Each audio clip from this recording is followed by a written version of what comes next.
Talking about Linda Ronstadt. She has sold millions of records, 11 Grammys, traveled the world in an incredible career spanning 4 decades. But now the legendary singer is facing a new and far more daunting challenge.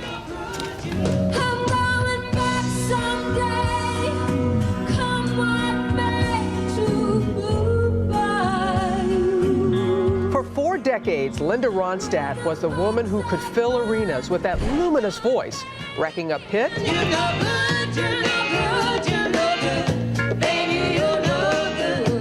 upon hit.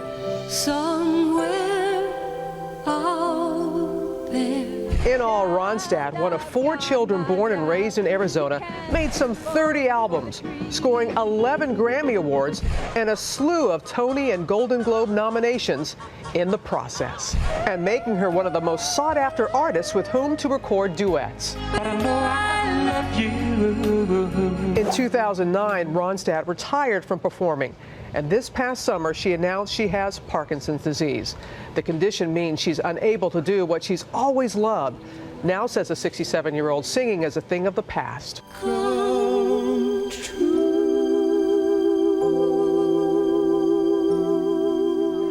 So many different things in me.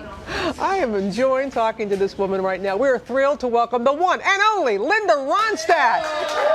Yes! She has just written, it is a beautiful book, Simple Dreams, a musical memoir which chronicles her life and times during rock's heyday. Hey there. How are you? How's the day going? Yeah? Pretty good. Yeah. Well, it's when you walked in this room, this studio, it just lit up. I'm almost through your book. It's beautifully written, as I said, and the way you talk about your siblings, your mother, music was just always a part of your house. Music was there. You know, I always say that we are in this era. We delegate music and dancing to professionals, and it's a shame. We should all be doing our own singing, our own dancing. You don't have to be famous. You don't have to perform on the stage. We have music to, to process our feelings and to help us work our lives out and help us with something that's a hard task to do. Yeah. And everybody should have their own music. And yes, and it is your own music, whether it's in the shower or whatnot, and it's a soundtrack of our lives. If nothing else, get in a choir. I preach choirs. I think they're so important. Oh, I bet you do. Why now? Why did you decide to write this book now? Well, I got a call from a publishing company. They said they didn't have to have a kiss and tell book. I said, fine, I'm your girl. You know, I never thought about writing. I didn't keep a diary. I never kept a journal. But I thought that if I could get my story down, a lot of other people had written about me, about how I felt and what I thought and what I did, and so much it was inaccurate. I thought, well, I want to have the last word. And Simple Dreams, I mean, your life was anything but simple, but yet I love the title of it. Well, the dream was fairly simple. I wanted to sing. When I was a little girl, I didn't want to be famous. I didn't want to be a star. I didn't think of any of that stuff. I just wanted to sing. I loved to sing. And I wanted to have a job singing, so I didn't have to have a job doing something else, and I could spend all my time singing. Because in order to get good, you really have to spend 6 or 8 hours a day doing it. I mean, honestly, if you're a cello player or a violin player or a singer, you have to spend hours and hours and hours and hours, day after day, year after year.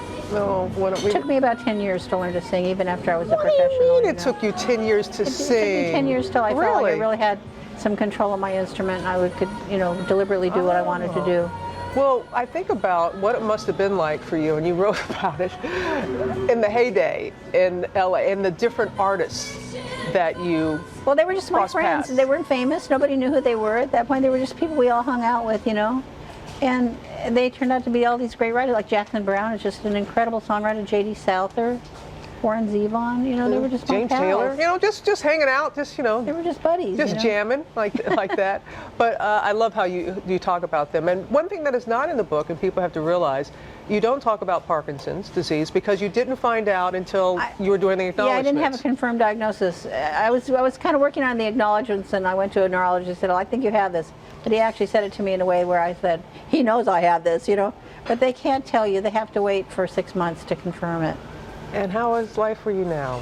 Well, it's different. It's a very different process, but you just figure something's going to get you. I'm 67, that I got this far.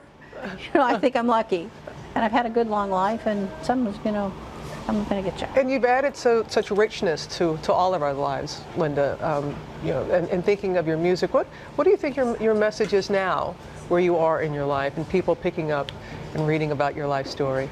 Well, I think, you know, I always say when young singers come to ask me what to do, I say be prepared.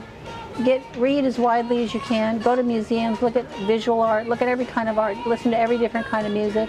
Because everything you listen to, everything you see, everything you hear is going to affect what your art is. I just can't help. We're just sitting here. We've been looking and listening to you all morning long. Oh, the midnight special. that takes us back. Linda, thank you for sharing.